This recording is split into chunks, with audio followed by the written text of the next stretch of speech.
This is about your hair. Your hair is not merely an ornament upon your head, but a parable of life itself. Fragile yet enduring, shaped by winds you did not summon, and carrying the silent history of days you have already forgotten. For when you rise in the morning and catch sight of your reflection, what do you see? A collection of strands, perhaps tangled, perhaps brushed into order, perhaps streaked with light or shadow, yet always there, whispering of time, of change, of quiet persistence. And though you seldom pause to wonder at it, your hair is speaking, speaking without sound, telling the story of who you are and who you have been, even when you are too busy to listen. Your hair grows without asking you, a secret workshop within the body, weaving strand after strand. You do not command it, you do not assemble it, you do not shape it from your own strength. And yet there it is, month after month, season after season, reminding you that life is full of things you did not invent and cannot wholly govern. For all your striving to manage appearances, you remain a creature of given things, and your hair is one of those given things. And is it not strange that something so near, something you carry every hour, can so easily be forgotten, neglected, or dismissed? But when you stop and observe, when you look with the eyes of one awake to wonder, you see that hair is not trivial. It is one of the world's parables stitched onto your own being. Each strand is delicate, and yet together they make a crown. Each strand is mortal, easily broken, yet when gathered they become something strong, something that resists the seasons, something that marks your very identity. So too with life itself, the moments, each fragile, can easily pass unnoticed, yet gathered together they weave a pattern, a memory, a story that belongs only to you. To lose one strand is to hardly notice, to lose many is to be reminded of time's passage. To lose all is to face the mirror differently. And in that slow unfolding of change, hair teaches you about transience, about what it means to be human in a world where nothing stands still. Think of a child's hair, soft, unruly, filled with promise. Then think of the young one grown, styling it with care, attempting to command beauty, hoping to shape impressions, eager for the world to see not just the hair but the self beneath it. Think of the middle years, where grey arrives uninvited, like a visitor you did not call for, reminding you that time keeps its own calendar. Think of the elder whose hair thins or departs, yet whose wisdom shines with a dignity no colour or curl could ever manufacture. In every stage, hair is teaching. It is saying, see, life changes, and you are not the master of its pace. But hair is not only about age, it is about memory. There are strands on your shoulders when you weep, strands on your pillow when you rest, strands caught in the brush that was once your mother's or your grandmother's. How often a lock of hair has been kept as a token, as if it carried more than keratin, as if it held a presence, a nearness that words could not contain. And is this not so? For when you hold that small strand, you are holding not merely a piece of matter, but a piece of story. Hair is a carrier of memory, a silent archivist, keeping record even when voices fall silent. And yet, though hair carries history, it is also full of mystery. You do not choose its first appearance, nor can you halt its final departure. You may dye it, cut it, weave it, or shave it, but underneath your craft lies something older and stronger, something that belongs to the rhythm of life itself. And in this mystery, there is humility. For all the mirrors and combs, for all the salons and scissors, you are reminded that you are not sovereign over your own head. Something grows without you. Something falls without you, and something speaks without your permission. And if you look deeper, you will see how hair mirrors the inner life. For there are seasons when it shines, healthy, alive, radiant with strength, and there are seasons when it seems brittle, dry, weary, worn. How like the soul this is! Seasons of joy when life flows abundantly, when there is freshness and light, and seasons of drought when all seems thin and breakable. Yet even then, there is a root hidden beneath, unseen, continuing the quiet work of growth. The roots remain when the surface fails. And here the parable grows clearer, for life is not sustained by what appears above, but by what is rooted below, hidden in depths no one sees. Hair is also a sign of relationship. It is touched by those who love you, braided by friends, kissed by parents, stroked by children. It becomes part of memory, not only for yourself, but for others. Think of the tenderness with which a mother combs the hair of her little one, or the intimacy of lovers whose hands run through each other's hair, or the honor of washing and preparing the hair of one who has passed from this life. In all these gestures, hair is more than hair. It is the meeting place of affection, the thread through which care is shown, a silent witness to bonds that words cannot fully express. And notice this also: hair is shaped by what surrounds it. The wind tussles it, the rain dampens it, the sun bleaches it, the dust dulls it. And is not the soul like this, shaped by the weather of the world, marked by storms, bent by pressures, altered by the seasons of circumstance? Yet just as hair can be washed, renewed, and restored, so too the inner life is never beyond renewal. For even after the roughest days, even after neglect, there is a calm, there is water, there is oil to bring back the shine. And so hair is always pointing, always reminding that though you are touched by the world, you are not defined by its dirt. You can be made new. But perhaps the greatest parable hair gives is this: it grows silently. You do not hear it, you do not watch it, you do not mark its progress moment by moment, and yet one day you find it longer, fuller, changed. So too the soul grows, not with fireworks, not with trumpets, not with the loud declaration of its own advance, but quietly, secretly, in the hidden hours.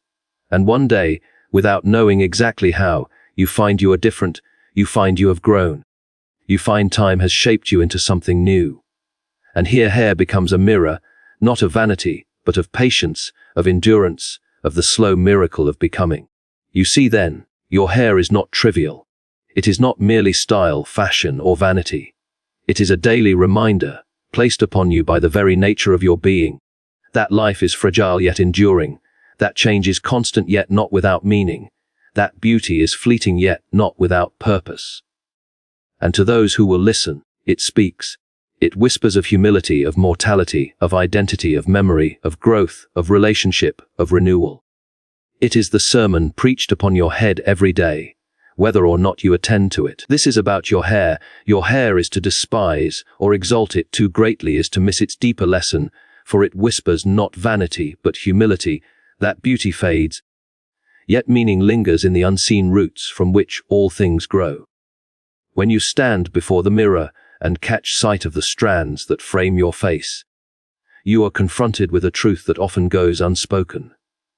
You may be tempted to judge yourself by what is seen there, to measure the length, the color, the fullness, to weigh your worth against the shifting standards of fashion or the relentless comparisons of the world. Yet in doing so, you miss the deeper song being sung, a song that tells you that worth is not held in what fades, nor in what dazzles for a season, but in what endures quietly beneath, unseen and steadfast. Hair is one of the most visible parts of your body, and for that reason it is also one of the easiest places to anchor your pride or your shame. For some it becomes a crown of glory, a banner of identity, a feature to be displayed and praised. For others it is a source of embarrassment, a reminder of loss, a marker of change they cannot control. Yet in both directions, whether exalted or despised, the mistake is the same: to allow it to carry more weight than it was meant to bear. Your hair was never meant to define your worth. It was given instead as a reminder, a living parable upon your very head, teaching you humility and pointing you toward the truth that beauty, though real, is not final. When you exalt your hair, clinging to it as if your dignity depended upon its luster, you build your house on sand. For no matter how carefully you tend it, no matter how artfully you style it, no matter how much you invest in its preservation, it will change. It will thin, it will gray, it will depart. And the more tightly you hold, the more painful the letting go will be. To exalt your hair is to demand permanence from what was never meant to last, to worship a fleeting shadow rather than the enduring light. But when you despise your hair, scorning it, because it no longer resembles the image you desired, you also miss its gift. For it was never given as a burden, nor as a curse, but as a teacher. Its fading beauty is not mocking you, it is guiding you toward wisdom. The wisdom it offers is this: beauty fades, but meaning endures. You see this in the roots that are hidden beneath the surface. They are rarely praised, rarely admired, rarely thought of at all, yet without them there would be no growth, no strand, no sign of life. They remind you that the most important things are often the least visible. Your patience, your kindness, your faithfulness, your love, these are not as easily seen as the shine of your hair, yet they are the roots from which all true beauty grows.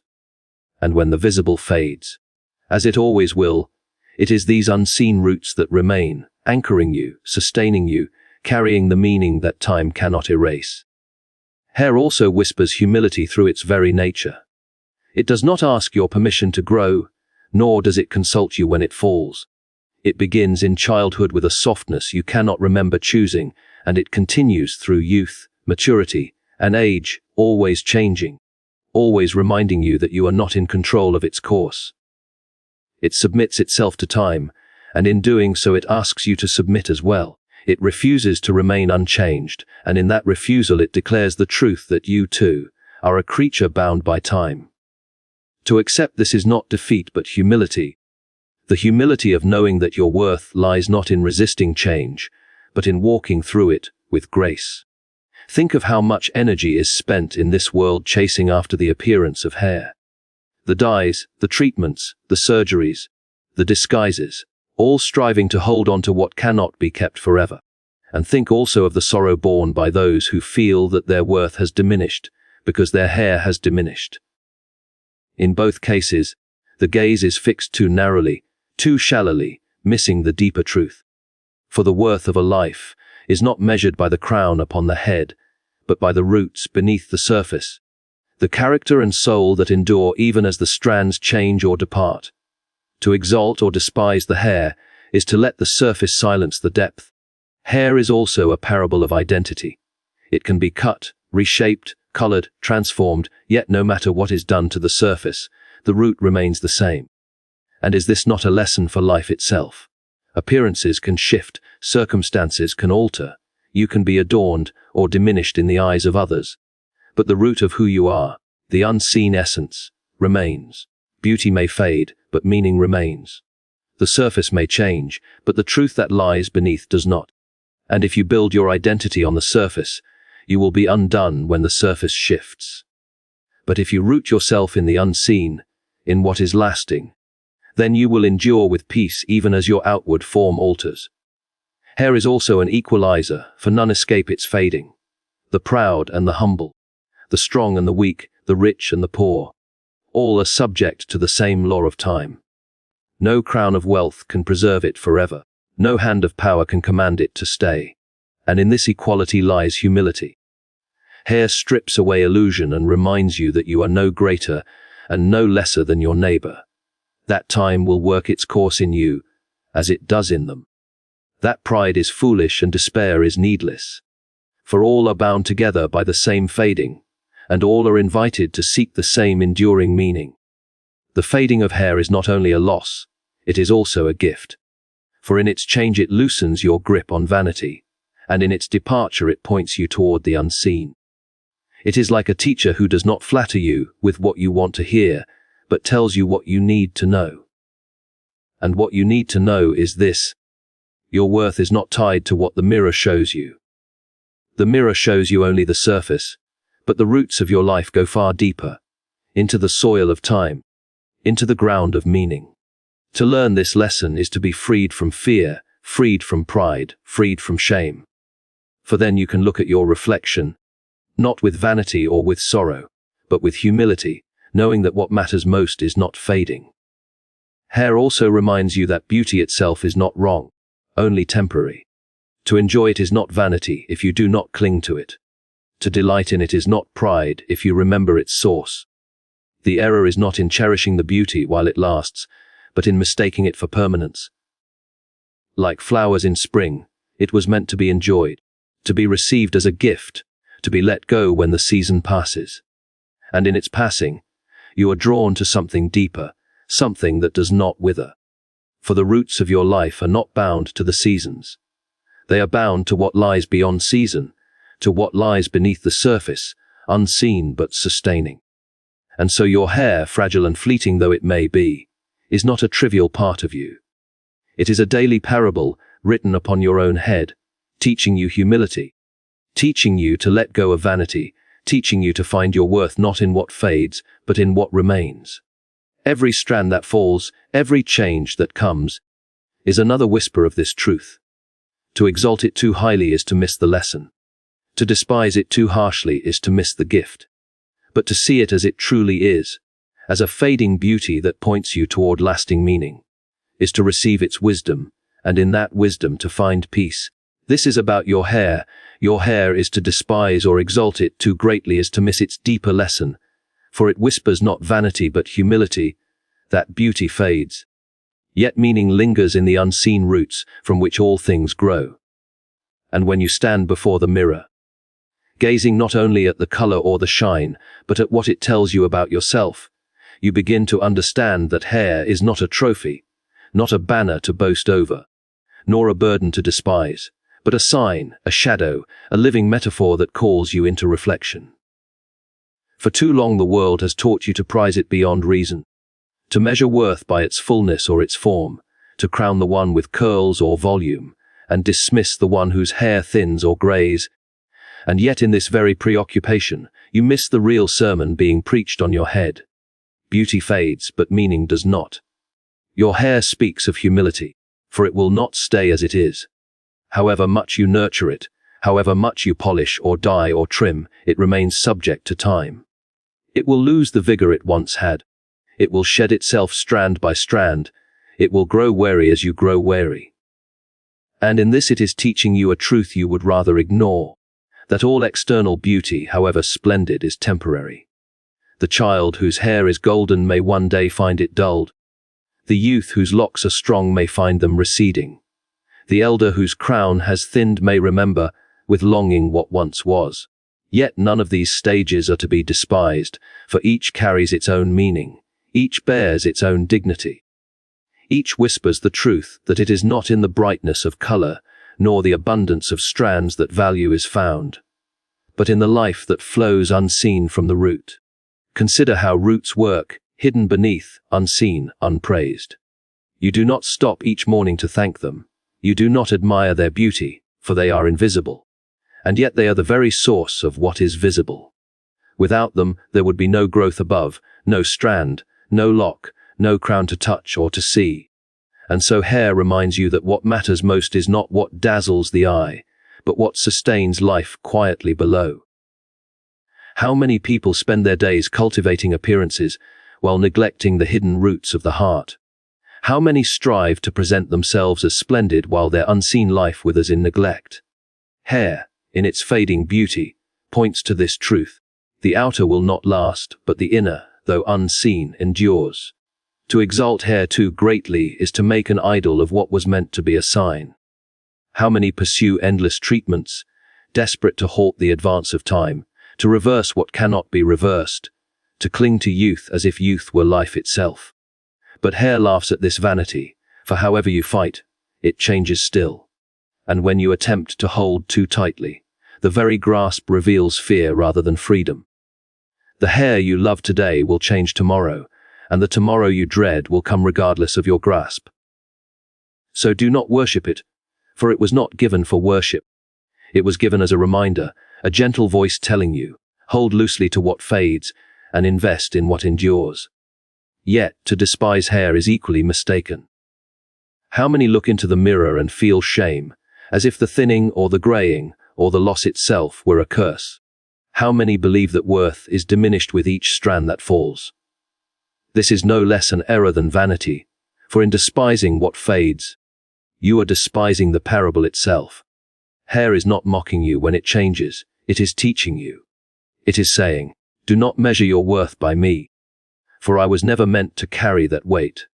I am not the source of your dignity, I am only a reminder of it. I fade so that you may learn where your true beauty lies. To despise the hair is to scorn the gift, to overlook the lesson, to silence the quiet wisdom it carries. And so hair whispers humility. It bows before time, it submits to change, it refuses to remain what it was yesterday. And in this it models what it means to be human. For you too are not unchanging, you too must pass through seasons, you too must surrender to the onward march of days. And if hair is humble enough to serve as a symbol, to remind you every morning that life is not fixed but flowing, then perhaps you too must learn to be humble enough to accept change, to accept loss, to accept that what fades is not failure but passage. For in the fading lies the revelation beauty is not the root, but the fruit, and fruit does not endure forever. But the tree beneath is what gives meaning. Hair also reminds you that beauty itself is not evil, but it is temporary.